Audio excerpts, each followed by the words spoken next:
అమెరికాలో అంతర్యుద్ధం మొదలైంది. ట్రంప్‌కు వ్యతిరేకంగా అమెరికన్ ప్రజలే రోడ్ల మీదకొచ్చేసి నిరసనలు వ్యక్తం చేస్తున్నారు. ఒక తిరుగుబాటు చేస్తున్నారు. అందుకు సంబంధించిన వీడియోలు కూడా ఇప్పుడు విపరీతంగా వైరల్ అవ్వడం అయితే జరిగింది. అది కూడా నో కింగ్స్ పేరుతో ఈ నిరసనలైతే భారీ ఎత్తున అమెరికాలో జరుగుతూ ఉన్నాయి. మరి నిరసనలు ట్రంప్‌కు వ్యతిరేకంగా జరగడం, ఇప్పుడు ప్రపంచవ్యాప్తంగా ఇది వైరల్ అవ్వడం, మరి ట్రంప్ ఏమన్నా యుద్ధాన్ని వెనక్కి తీసుకుంటాడా? అంటే తన ప్రజల్లో వస్తున్న ఈ వ్యతిరేకతను ఇప్పుడన్నా ట్రంప్ గమనిస్తాడా? అన్న చర్చ కూడా జరుగుతుంది. అసలేంటి నిరసనలు? మరి ఎక్కడ జరుగుతున్నాయి? ఎంతమంది దీంట్లో పాల్గొన్నారు? నో కింగ్స్ అంటే ఏంటి? మరి ట్రంప్ ఇప్పుడు ఎటువంటి నిర్ణయం తీసుకోబోతున్నాడు? దీనికి సంబంధించి ఒకసారి మనం డిస్కస్ చేద్దాం. So, Iran and Israel, America ఈ వార్ స్టార్ట్ అయ్యి 1 మంత్ గడుస్తున్నప్పటికీ, ఇప్పటికి కూడా ఒక ఫుల్ స్టాప్ అయితే పడలేదు. రోజు రోజుకి ఇంకా ఎస్కలేట్ అవుతూనే వస్తుంది యుద్ధం. అటు పక్క ఇజ్రాయెల్‌కి సపోర్ట్ చేస్తూ ఉగండా లాంటి దేశాలు ఆహ్, ఈ అమెరికా, ఇజ్రాయెల్‌తో చేతులు కలిపి ఇరాన్ మీద దాడులు చేయడం. అలాగే ఇటు పక్క ఇరాన్ కూడా యెమెన్, లెబనాన్ లాంటి దేశాలు సపోర్ట్ చేయడం. ఇవి కూడా వాటి మీద దాడులు చేయడం. ఇలా వరుసగా ఇంకా దేశాలు వాళ్ళ మద్దతుదారులు పెరిగి యుద్ధం మీద ఇంకా ఎస్కలేట్ అవుతుంది గానీ, ఎక్కడా కూడా తగ్గుముఖం పడుతున్నట్టుగా తెలీదు. అంటే శాంతి చర్చలు జరుగుతున్నాయని, మధ్యవర్తిత్వం వహిస్తున్నారని జెప్పేసి రకరకాల వార్తలొస్తున్నప్పటికీ, ఇప్పటి వరకు కూడా దానికి సంబంధించయితే ఎటువంటి కన్ఫర్మేషన్ అయితే లేదు. అంటే శాంతి చర్చలు ఫలించాయా? లేవా? అసలు జరుగుతున్నాయా? లేదా? ఎవరు మధ్యవర్తిత్వం వహిస్తున్నారు? ఎటువంటి వివరాలు కూడా ఇప్పటి వరకు కూడా బయటకు రాలేదు. సో, అలా యుద్ధం అనేది నడుస్తూనే ఉంది. సో, అటు ట్రంప్ చూసుకుంటూ వస్తే కంప్లీట్‌గా ఇరాన్‌ని తన కంట్రోల్‌లో పెట్టుకోవాలన్న ఒక ప్రయత్నం చేస్తున్నాడు. అందుకోసమే ఇప్పటివరకు మిస్సైల్‌లతో దాడులు చేశాడు. తర్వాత వైమానిక దాడులు చూసాం. ఇప్పుడు ఏకంగా తన సైన్యం మొత్తాన్ని కూడా ఇరాన్‌లోకి ల్యాండ్ చేయబోతున్నాడు అన్న వార్తలు కూడా వినిపిస్తున్నాయి. సో, ఏకంగా 50,000 వరకు సైన్యాన్ని పంపించి అక్కడ హార్మోజ్ జలసంధిని అలాగే అక్కడున్న ఆహ్, మొత్తం ద్వీపం కార్గ్ ఐలాండ్ ఏదైతే ఉందో వీటిపైన పట్టు సాధించేందుకు వాటి మొత్తాన్ని కూడా ట్రంప్ తన కంట్రోల్‌లో పెట్టుకోవడానికి ఏకంగా తన సైన్యాన్ని ఇరాన్‌లోకి దించబోతున్నారు. అలా ఇరాన్ గ్రౌండ్‌లో ఇప్పుడు యుద్ధం ప్రారంభం కాబోతున్న వార్తలు వినిపిస్తున్నాయి. సో, దీనికి సంబంధించి ట్రంప్ ఎటువంటి ప్రకటన ఇవ్వకపోయినప్పటికీ అక్కడున్న మీడియా మాత్రం దీన్ని విస్తృతంగా ప్రచారం చేస్తుంది. సో, దీని పట్ల అటు ఇరాన్ మీడియా కూడా రియాక్ట్ అయ్యి వెల్కమ్ టు హెల్ అని చెప్పేసి ఒక పత్రికా ప్రకటన అక్కడున్న టెహ్రాన్ పేపర్ వాళ్ళు కూడా ప్రింట్ చేయడం అయితే జరిగింది. అంటే మీరు వస్తున్నారని తెలిసింది. నరకానికి మీకు స్వాగతం అని జెప్పేసి అలాంటి ఒక పిలుపునిచ్చారు. సో, అటువంటి పరిస్థితులైతే ఉన్నాయి ఇప్పుడు. సో, ఇలా ఏకంగా వైమానిక దాడుల నుంచి ఇప్పుడు సైన్యాన్నే దేశంలోకి పంపించే ఒక పరిస్థితిలోకొచ్చిందంటే ఇంకా యుద్ధం అనేది ఏ స్థాయిలో వెళ్తుందనేది చూడాలి. అయితే యుద్ధం అనేది ప్రపంచవ్యాప్తంగా చాలా దేశాల మీద పడుతున్న విషయం కూడా అందరికి తెలిసిందే. ముఖ్యంగా ఇండియా కూడా దీని పట్ల ఎఫెక్ట్ అవ్వడం ఇప్పుడు చాలా అంటే ఇరాన్‌కు శత్రు దేశాలు ఏవైతే ఉన్నాయో అవి ఎఫెక్ట్ పడుతున్నాయి. ఎందుకంటే హార్మోజ్ జలసంధిని మూసేశారు కాబట్టి. సో, అలా ఎఫెక్ట్ అయితే ప్రపంచవ్యాప్తంగా చాలా దేశాల మీద పడింది.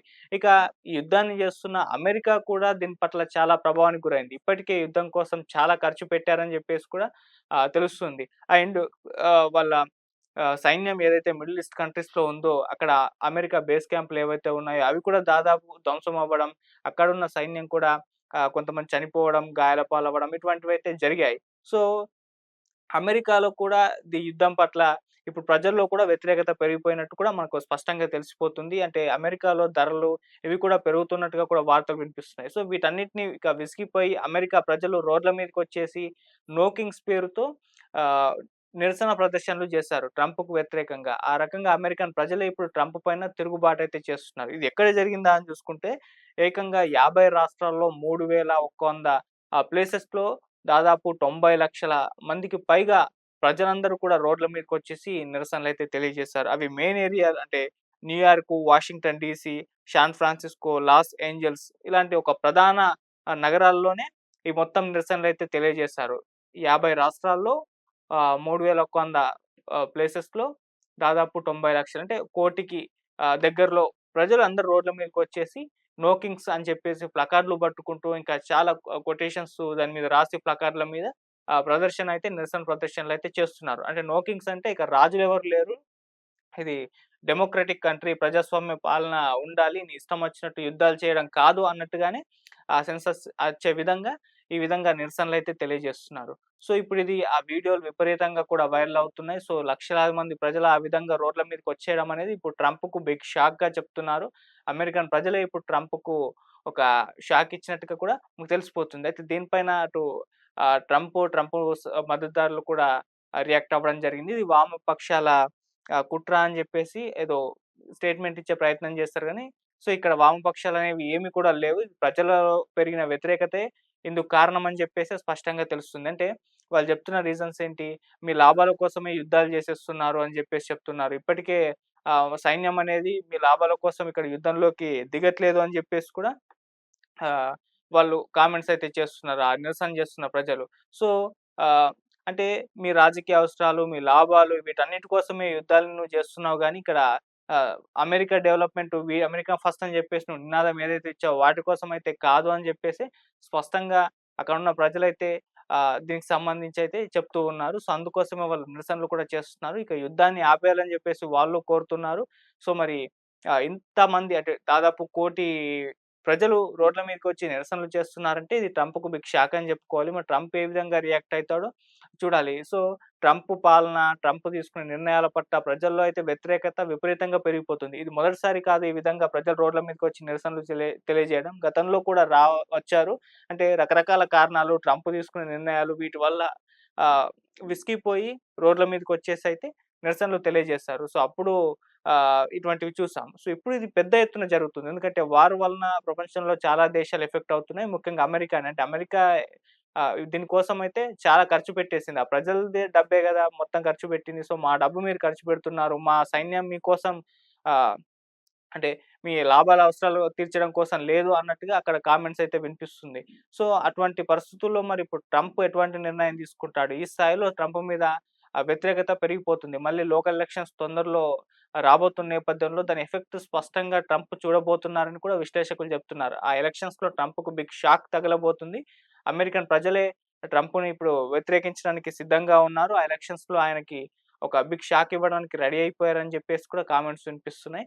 సో, మరి వీటన్నిటి నేపథ్యంలో ఇప్పుడు ట్రంప్ ఎటువంటి నిర్ణయాలు తీసుకుంటాడో చూడాలి. అంటే దీన్ని యుద్ధం ఆపే దిశగా అతను వెళ్తున్నాడా అంటే యుద్ధం ఆపేయాలని అనుకుంటున్నాడు గానీ, దాన్ని ఆపలేని ఒక పరిస్థితి అయితే ట్రంప్‌కు ఉందని కూడా చెప్తున్నారు. అంటే యుద్ధాన్ని కంటిన్యూ చేయలేకపోతున్నాడు. అలానే ఆపలేకపోతున్నాడు. మరి అటువంటి టైంలో ఆహ్, ట్రంప్ ఇప్పుడు ఏం చేస్తాడనేది ఒక బిగ్ క్వెషన్ మార్క్. సో, ఇప్పుడు ఇరాన్ మీదకి అమెరికా సైన్యాన్ని పంపిస్తున్నాడన్న ఒక వార్త ఇప్పుడు ప్రపంచవ్యాప్తంగా కూడా వైరల్ అయిపోతుంది. ఇది చాలామంది దీన్ని సూసైడ్ డిసిజన్ అని చెప్తున్నారు. అంటే ఆత్మహత్య సాదృశ్యమే ఇది అని చెప్పేసి కూడా చెప్తున్నారు. ఎందుకంటే ఇరాన్‌లోకి అమెరికా తన సైన్యాన్ని పంపిస్తే అక్కడ ఆల్రెడీ ఇరాన్ సైన్యంకి హింట్ వచ్చేసింది. సో, ఆ కార్గ్ ఐలాండ్ దగ్గర వాళ్ళు ఆల్రెడీ యుద్ధం ఎలా చేయాలని చెప్పేసి ప్రిపేర్డ్ అయి ఉన్నారు. వాళ్ళు సైన్యాన్ని మోహరించేసుకున్నారు. యుద్ధానికి సన్నద్ధమైపోయారు. హార్మోజ్ జలసంధి దగ్గర కూడా అలాగే సైన్యాన్ని పెట్టారు. యుద్ధం ఎలా చేయాలో ప్రిపేర్ అయిపోయి ఉన్నారు. ఇప్పుడు నువ్వు 50,000 సైన్యాన్ని పంపిస్తే వాళ్ళందరూ ఎదుర్కుంటారా? వాళ్ళందరూ ఇరాన్ సైన్యాన్ని ఎదుర్కొని రెండిటి పైన పట్టు సాధిస్తారంటే డౌటే అని చెప్పేసి చాలామంది ఎక్స్‌పర్ట్స్ చెప్తున్నారు. మరి అటువంటి తరుణంలో ఇప్పుడు అమెరికా తన సైన్యాన్ని ఇరాన్‌లోకి పంపడం అంటే అది ఆత్మహత్య సాదృశ్యం అని చెప్తున్నారు. సో, ఇటువంటి నిర్ణయాలు తీసుకోవడం పట్లే ఇప్పుడు ట్రంప్ మీద వ్యతిరేకత అయితే పెరిగిపోతుంది. సో, ఇలా రోడ్ల మీదకొచ్చి నిరసనలు తెలియజేస్తున్నారు.